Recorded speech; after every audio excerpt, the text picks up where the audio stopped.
You know, we're playing for another trophy game. It's a conference game and it's a mountain division game, so a lot on the line. Playing for Bridger's Rifle, which I became familiar with a little bit more last year once we won it. Utah State's, I think, a really talented football team. They've had a couple impressive wins, one over San Jose and then a big win over BYU. And really impressed on how they battled back. Colorado State ran up some pretty strong point totals, but credit to Utah State with the resolve. They fought back into the game, came up just a little bit short. The quarterback, Myers, is I think he's been around forever. He's a senior, also playing another quarterback, Love, so they'll integrate him. Balanced running game with Allen, number 21, and Hunt, number 22. Big, tall receiver, number 1, is really talented, and tight end Raymond. So offensively, you know, a dual threat quarterback, and you know, they have given us problems the last several years. Offensively, we've had a hard time slowing them down. Defensively, they rotate a lot of guys in their front 7. The leading tackler is Christensen, 48. Number 42 is an excellent guy, and then also 23 Freeman. So you're dealing with a pretty talented football team. We'll go on the road. Our last experience was not good there as far as Utah State had their way with us. We're going to need to really prepare well. I think we've utilized the bye week appropriately. Ryan Cummings will be going through the protocol, but he should be cleared, so we'll start him at guard, so we're excited about that. Evan Austin Ford back in practice now. We'll see how he progresses during this week, so we're getting a little bit healthier. We were also playing with a lot of guys who, you know, between Marcus Epps and Andrew Wingert and a lot of other guys, we're playing with some nagging injuries, so I think we've utilized the bye week there. So we've got a good bounce in our step. We'll need to have a great week of practice.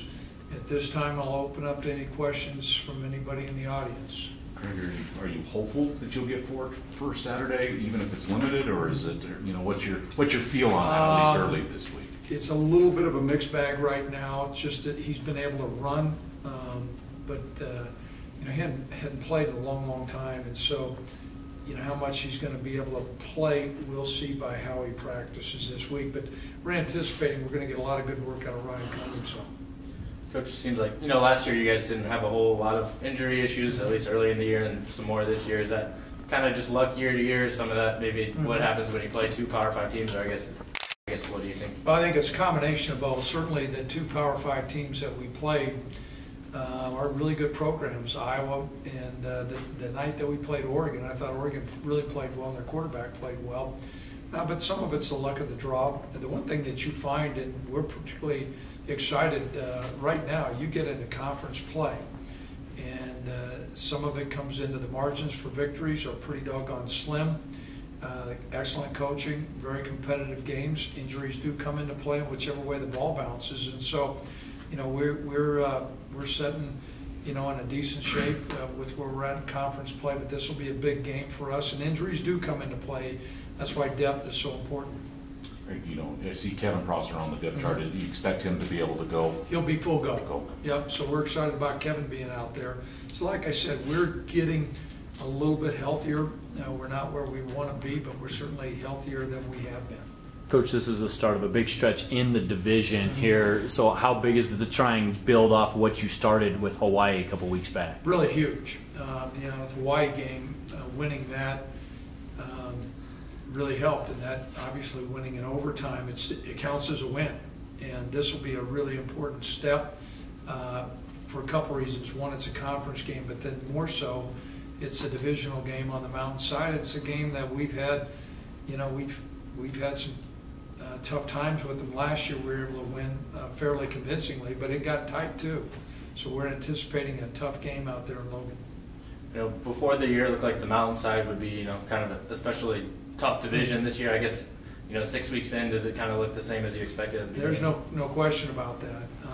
The parity on our side is pretty doggone.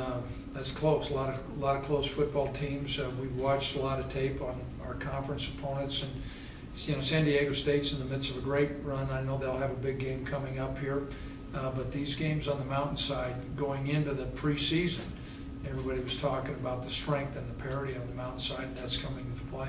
Great. Jalen Davis, one of their corners, I think has 3 pick sixes this year.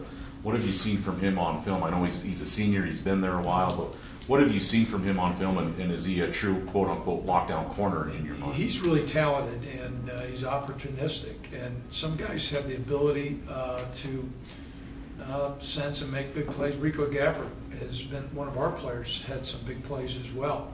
Some guys just have that innate ability. He certainly does.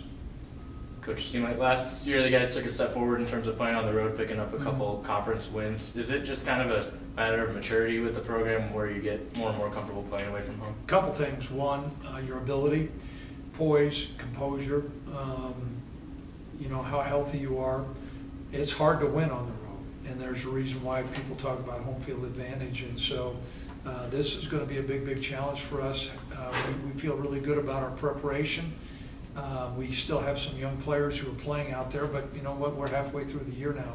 Those guys have grown up. This will be a great opportunity for us. Kind of odd, Craig. I mean, I know you prepare always at home, but you haven't played a road game in 6 weeks. Is it kind of? Yeah. Is that kind of weird? Is there anything to that as you get ready to go back on the road for the Getting first back time? to Robert's question concerning playing on the road, yeah, and I brought that up to our staff today. You know, it has been, the last time we were on the road, it was at Iowa. And that was the first game of the year. So you have a long stretch where you have a lot of players who've not been in a different environment. And so you get in a routine when you're playing on the road at home and away.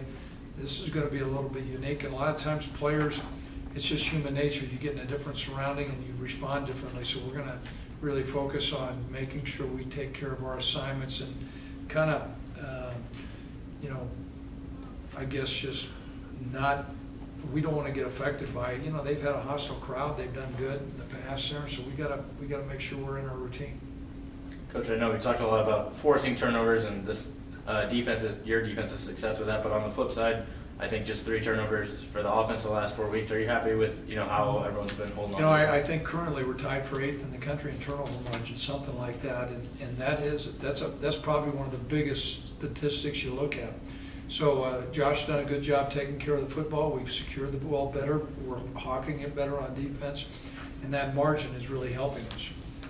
You went through, you know, what impresses you with Utah State, but it seems like it's been an up and down year for them. You know, where, you know, it was a tough one against CSU, then they beat BYU pretty handily with a lot of big plays there. What do you see in, you know, that up and down play from them? Is there anything that stands out, what's worked or didn't in that kind of Well, I think you know, they played a couple tough non-conference teams. The Wisconsin game, I know they were ahead. I was watching that on TV when they were playing there, and then they played Wake Forest.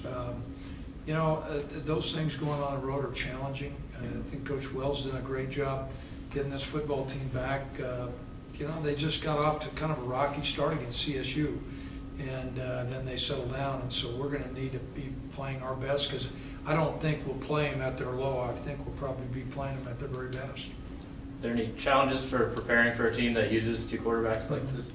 A little bit. There's some things that are different, but their systems are pretty similar, and they have quite a bit of flexibility within their offense, and so that gives a challenge in itself.